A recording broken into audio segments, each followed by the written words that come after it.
Who's the big eater here? I have the double quarter pounder. Jesse only has a single quarter pounder, and no one else is eating. Kennedy's eating fries. But anyway, I think it's a little bit crazy. People sue over hot coffee and all of the above. Juan. All right, so are we there yet? That's the question this Memorial Day weekend. AAA reports record number of Americans, more than 41 million, will be hitting the highways for a road trip.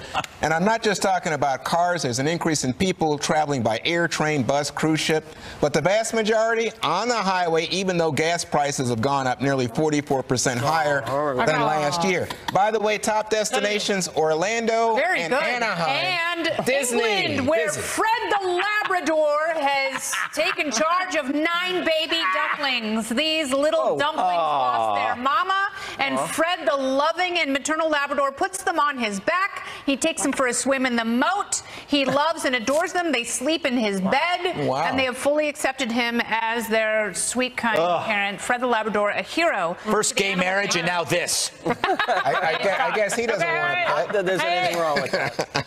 Thanks for joining us as we kick off the holiday weekend. Snap it out. Tune in Monday for our Memorial. Unpredictable. I expect there will be more ad hoc decision making. It can be a strategic advantage to be unpredictable with your enemies, but if you're working with your allies, it's not a good thing to have our South Korean allies be totally shocked and sort of spun up into bewilderment by an announcement like this. It's important to keep them on board, to talk to the Japanese, to talk to others that need to be supporting what we're doing in these talks. In the end, does the dear leader walk away from the table? Well, the thing is that one thing we have to understand is what these nuclear weapons mean to Kim Jong-un, and they are literally tied to his actual physical survival. Right. So I think that, again, we have to understand this is not, the president keeps saying, well, we could bring you economic prosperity and we could guarantee your safety. Kim Jong-un knows he's got a guarantee of his personal safety, and those are those nuclear weapons. Charlie, briefly, do you expect a result? Yeah, I do think that they will. It may not be on the date that they predicted, but I do predict that there will be some kind of meeting out of all this. Next up, the Friday lightning round, immigration, trade, plus winners and losers.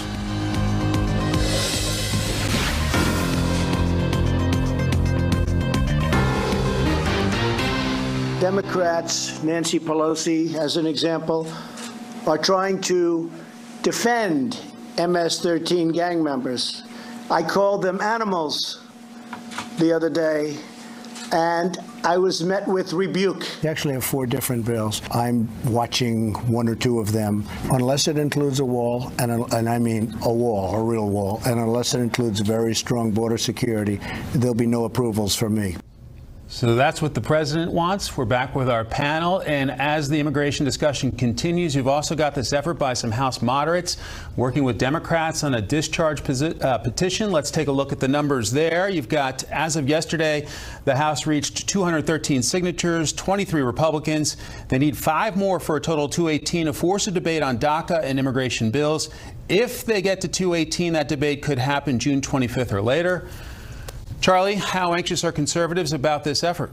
Well, I think that if they're wise, they will learn from Donald Trump and make the issue about the wall and about border security, and perhaps giving on in other areas, but absolutely holding fast on that.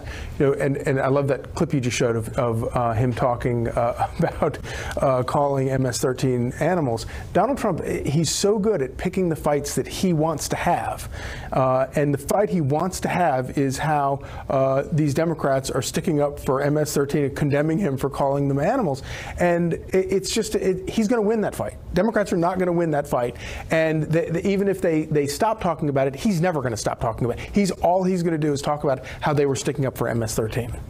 So the House is going to work on immigration 5 months before the midterm elections. Karen, how does this play out? Well, it puts, I think, Paul Ryan in a very difficult spot, because these moderate Republicans who have signed this discharge petition are also the most endangered Republican. I mean, this is literally the House majority is on the line here with this decision, and Paul Ryan, being a lame duck, really does not have a lot of leverage going into this. I do think, though, ultimately, if there's a deal on DACA, it does involve some sort of amount of money for something that Donald Trump can feel like he's gotten his wall from, and then some deal for the DACA kids. Steve, how do you see it? In the short term, it's a Republican problem for exactly the reasons that they've both suggested. In the long term, I think it becomes a Democrat versus Donald Trump problem. Will Democrats go along with anything that has the kind of border wall that he wants? But it is ironic that we're having this big fight here in 2018 about paying for the wall. Obviously, that means Mexico is not paying for the wall. I want to quickly get to China trade. Here's Senate Democratic leader Chuck Schumer.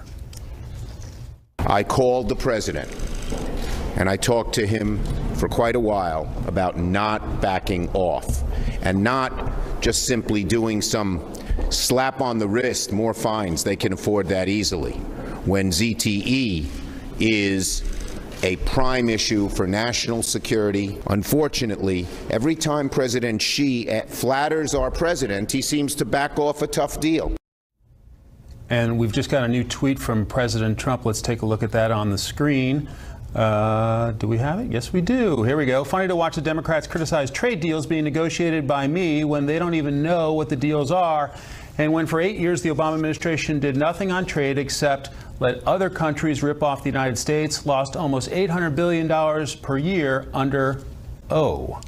Steve, your reaction? Well, look, I think Chuck Schumer is right on this. I think the Republicans who have criticized the president are right on this. This should not be part of a trade negotiation. This should be a punishment for a company that U.S. intelligence officials say is messing with the U.S. and our telecommunications operation, that has provided the opportunity to spy, that has violated sanctions on North Korea and Iran, and continues to present a threat. They should not be getting a bailout here. Karen, your thoughts? I absolutely agree with Steve. It is a national security question. It is not a trade question. And the fact that the president led into this with, I'm coming in here to save some Chinese jobs, also really undercuts his argument. Charlie, very briefly. I just think that I don't think he sees it as a trade deal so much as another working part in the North Korean negotiations, trying to get Xi. He called it a trade deal in this tweet that he just. But I think the art of the deal for him is to multiply the number of moving parts that you can sort of get somebody onto your side on. I just think that we see it in everything that he does. Can we quickly get to winners and losers? Charlie? Winners, House Intel Chair Devin Nunes. A year ago, everybody was mocking him, ridiculing him about all of his zany allegations, which many of which appear to be true. Loser of the week is 30-year-old Michael Rotondo, who lost his eviction case with his parents kicking him out of the house. Karen? My winner was Amy McGrath in Kentucky, a veteran who defeated not only two primary opponents, but the Democratic establishment to become the Democratic nominee for Congress there.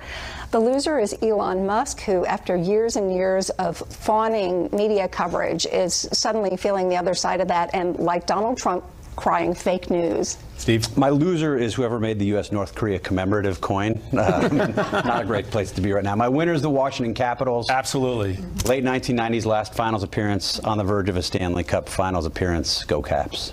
All right, panel. When we come back, notable quotables.